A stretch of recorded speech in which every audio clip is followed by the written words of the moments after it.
Shalom saudara, Bapak Ibu dimanapun saudara berada. Senang kita kembali ketemu di program Bible Study CK7. Saudara, hari ini kita akan belajar satu firman Tuhan, satu cerita yang sangat luar biasa. Tapi sebelum ke situ, ya mari seperti biasa kita memuji dan menyembah Tuhan. Mari kita siapkan hati kita untuk terima yang terbaik daripada Tuhan. Mari kita fokus sama Tuhan. Mari kita puji dan sembah Dia. Masing-masing kita berdoa di hadapannya. Kita panggil Tuhan, Allah yang luar biasa, Dia Allah yang mengasihi kita, Dia Allah yang gak jauh, Dia dekat sama kita, saudara. Ya radabas kita main, radabas kita main.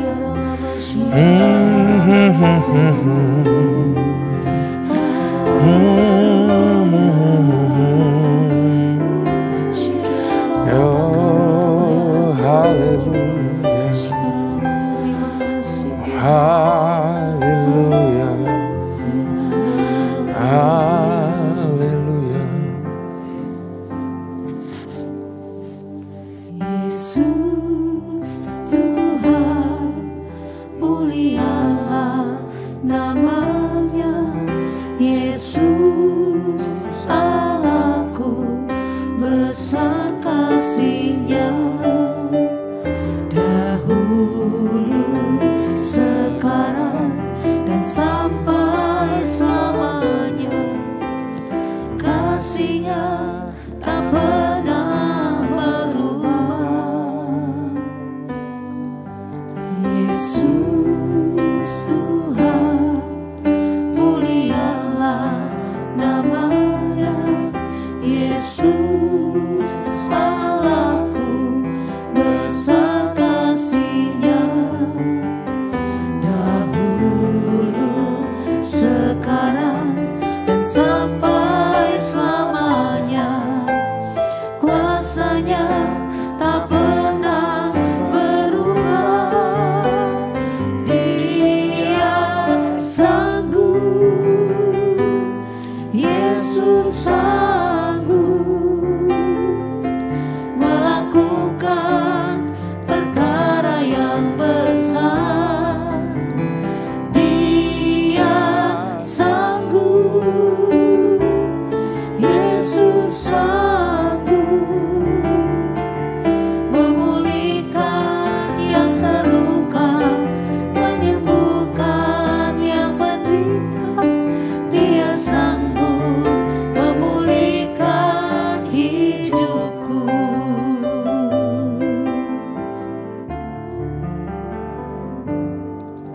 Yesus Tuhan, mulialah namanya. Yesus Allahku, besar kasih-Nya. Dahulu, sekarang, dan sampai selamanya. Kasih-Nya tak pernah berubah.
jalan kami Tuhan.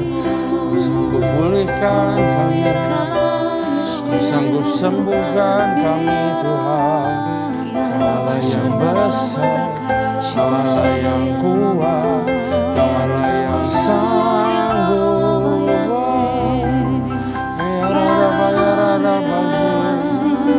Haleluya, puji namamu, puji Kau Tuhan, Allah yang luar biasa.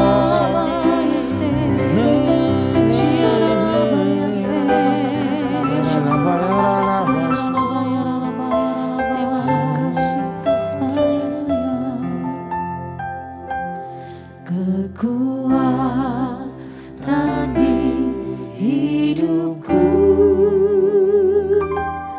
ku dapat dalam Yesus. Dia tak pernah tinggalkanku, setia menopangku, berseru berharap dalam Yesus.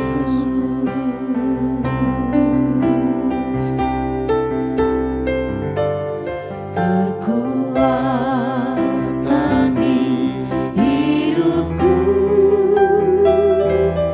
ku dapat dalam Yesus. Dia tak pernah tinggalkanku, setia menopangku, berseru berharap dalam Yesus.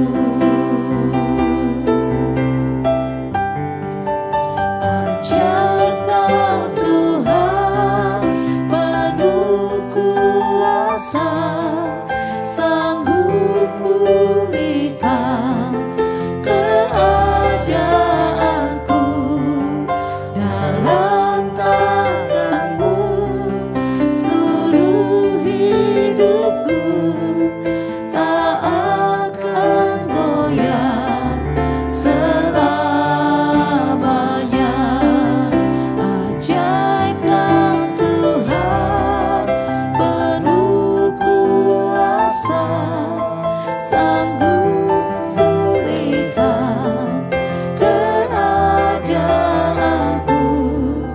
Dalam tangan-Mu seluruh hidupku tak akan goyah selamanya.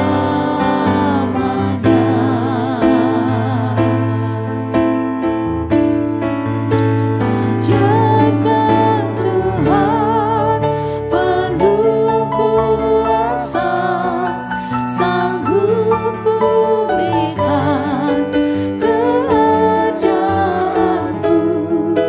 Dalam tangan-Mu seluruh hidupku tak akan goyah selamanya. Ajaib Kau Tuhan, penuh kuasa, sanggup pulihkan keadaanku. Dalam tangan-Mu seluruh hidupku tak akan goyah selamanya. Tak akan goyah selamanya. Tak akan goyah selamanya.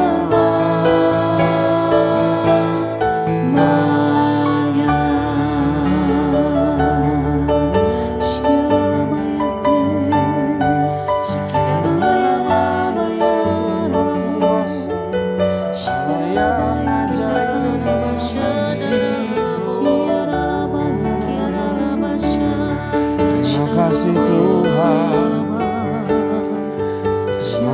Tuhan.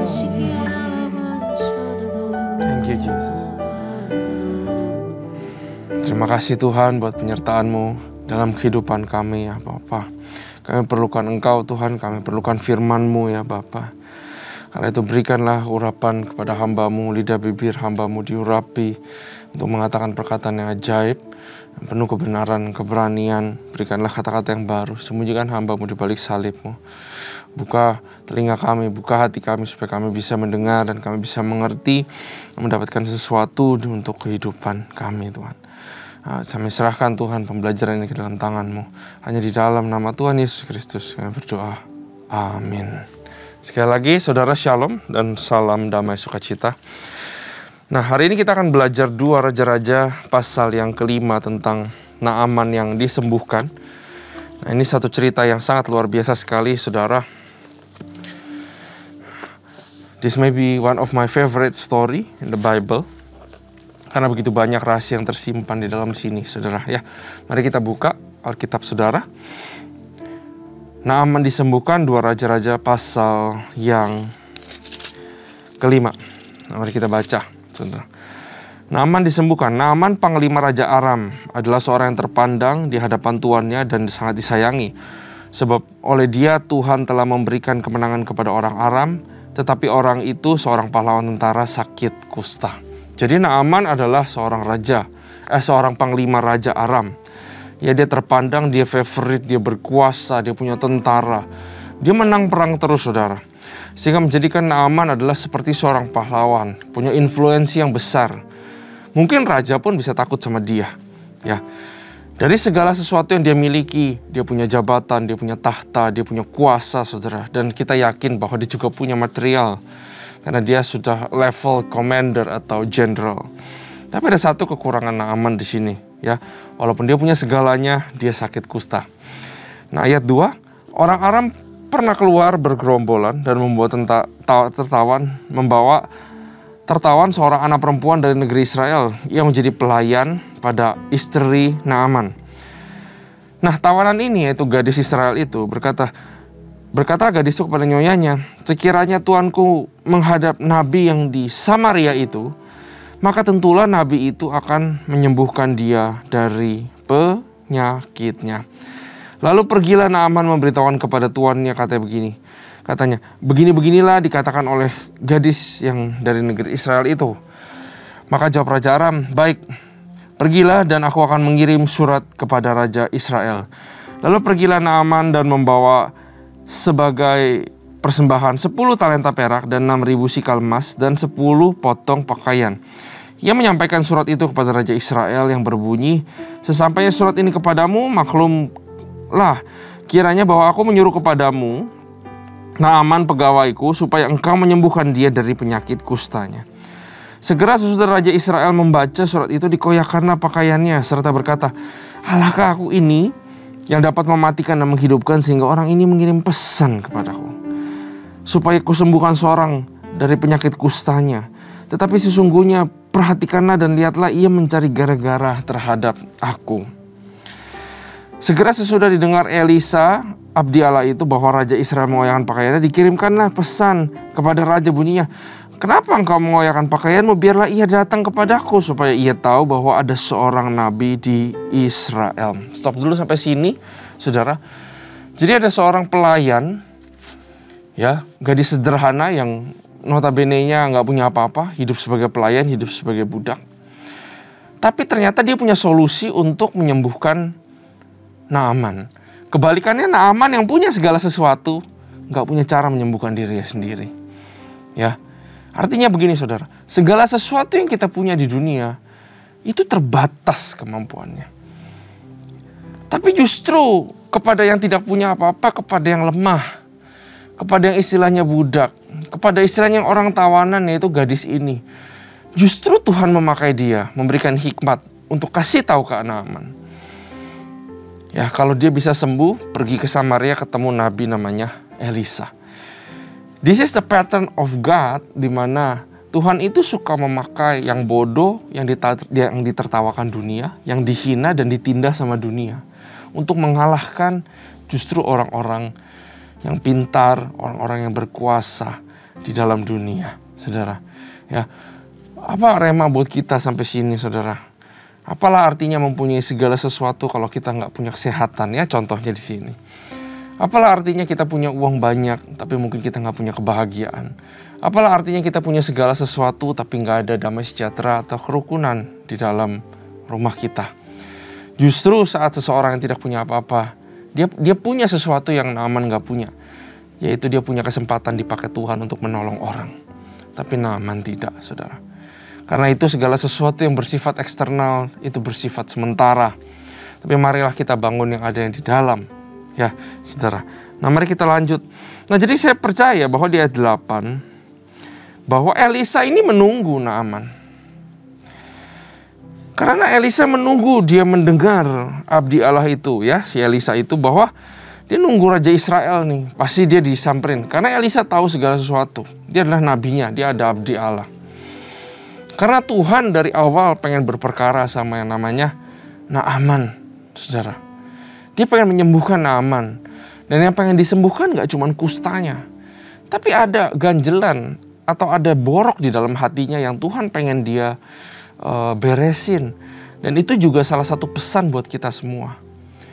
Ya, bahwa hal eksternal, kesusahan financial, ya, pergumulan dalam hidup, tantangan-tantangan di dalam pekerjaan saudara, dalam rumah tangga, dalam di pelayanan, dimanapun. Saudara, itu hal terakhir yang Tuhan mau urusin sebetulnya. Tuhan lebih mau urusin apa yang ada di dalam. Nanti kita akan lihat. Ya, nah mari kita lanjut baca ayat 9. Kemudian datanglah Naaman dengan kudanya dan keretanya, lalu berhenti di depan pintu rumah Elisa. Jadi Naaman pergi jauh-jauh, saudara, bawa upeti, pergi ke negeri musuhnya, saudara, untuk sembuh. Ya, berharap ketemu Elia. Ayat 10. Elisa, saudara. Elisa menyuruh seorang suruhan kepadanya mengatakan, pergilah mandi 7 kali dalam sungai Yordan, maka tubuhmu akan pulih kembali, sehingga engkau menjadi tahir. Udah jauh-jauh ke negeri musuh, saudara, bawa upeti, mau bikin fair trade, kamu sembuhkan aku kasih uang yang banyak, tetap menjaga kehormatan wibawa aku nggak utang favor karena aku bayar sesuatu kepadamu, ya.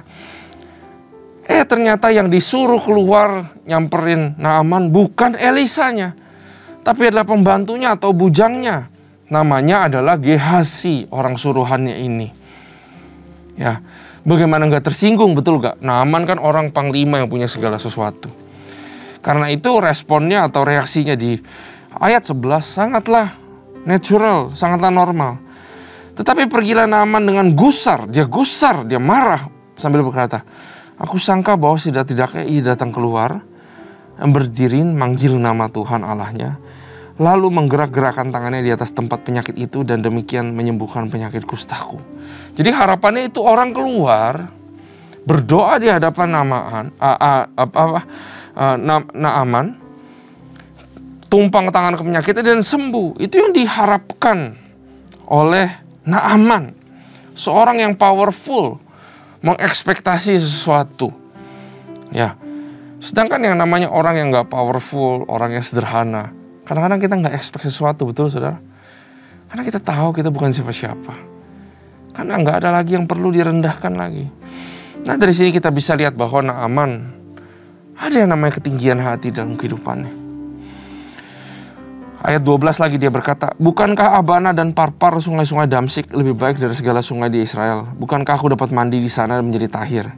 Kemudian berpalinglah ia dan pergi dengan panas hati. Kalau Tuhannya hebat katanya, aku di sungai di rumahku, di negeriku juga aku bisa sembuh. Tapi aku udah berbaik hati datang ke sini. Nabinya gak mau keluarin muka. Dia gak mau kasih saya muka, kata Naaman. Di sini kita bisa lihat bahwa borok kehidupan Naaman bukan cuma borok kusta, tapi ada borok yang namanya kesombongan atau tinggi hati di dalam kehidupan Naaman. Dan Tuhan pengen beresin ini, saudara. Ayat 13. Tetapi pegawai-pegawainya datang mendekat serta berkata kepadanya, Bapak, seandainya Nabi itu menyuruh perkara yang sukar kepadamu, bukankah Bapak juga akan melakukannya? Ya, dalam tanda kutip, kamu udah jauh-jauh capek kesini, ya lakuin aja lah. Orang halnya gampang, cuman mandi 7 kali. Berapa lama sih mandi 7 kali? Ya. Apalagi sekarang ia hanya berkata kepadamu, mandilah dan engkau akan menjadi tahir. Maka turunlah ia membenamkan dirinya 7 kali dalam sungai Yordan, sesuai dengan perkataan abdi Allah itu. Lalu pulihlah tubuhnya kembali seperti tubuh seorang anak dan ia menjadi tahir.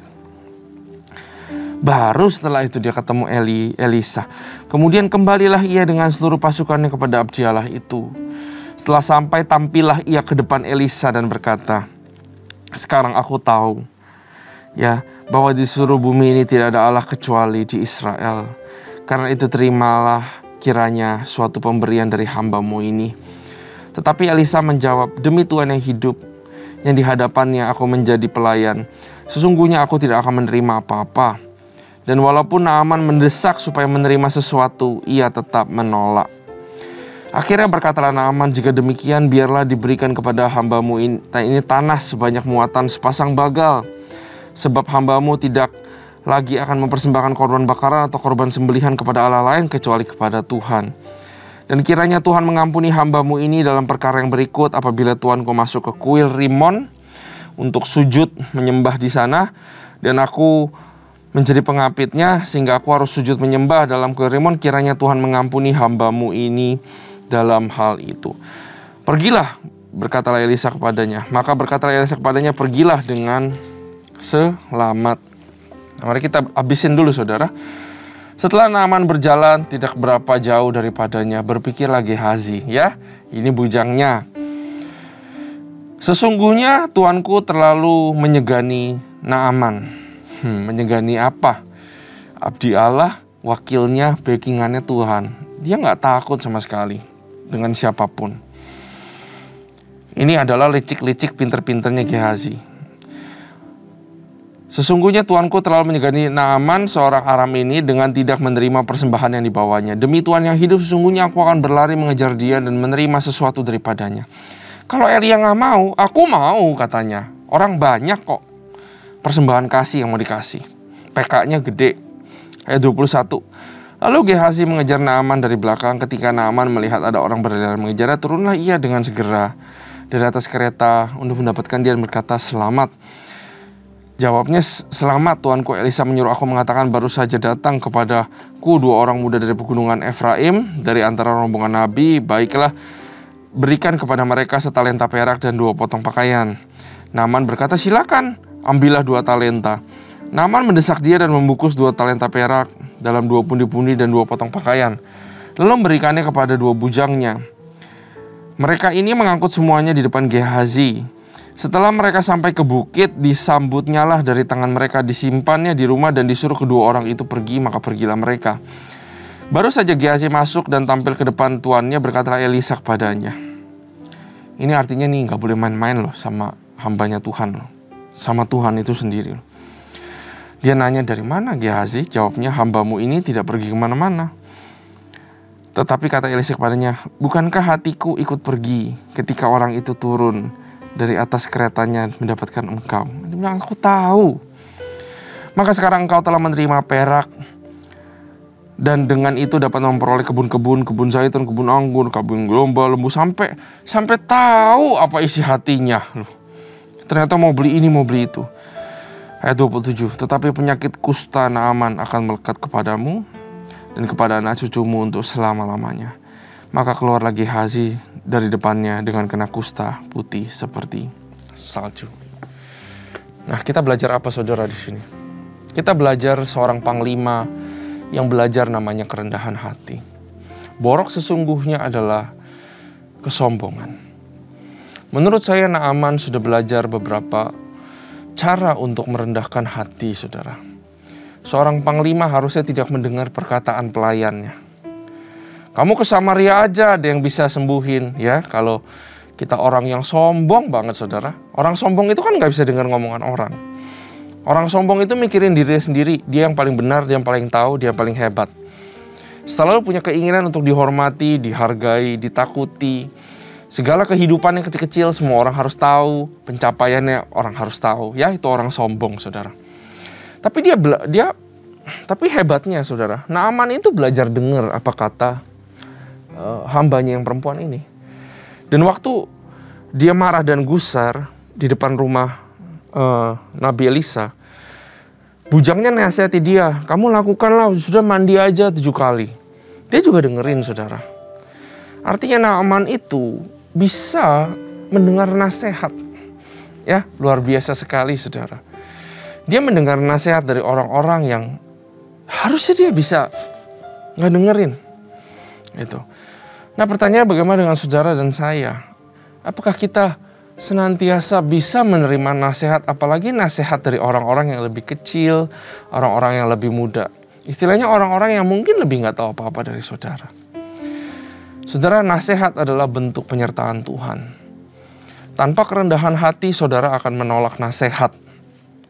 Ya, kalau ada orang ngomong pada kita, menasihati kita, baiklah kita pertama-tama mendengar dulu, memahami, merenungkannya, dan berdoa. Kalau dapat damai sejahtera daripada Tuhan, ya tidak ada konflik batin di dalam pikiran kita, maka saudara sudah dapat penyertaan Tuhan yang namanya nasihat. Selama kita hidup masih di dunia, saudara, selama saudara di kamar mandimu masih ada kaca, selama saudara nyisir masih perlu yang namanya cermin, saudara butuh yang namanya nasihat. Orang yang rendah hati adalah orang yang bisa menerima nasihat dengan baik.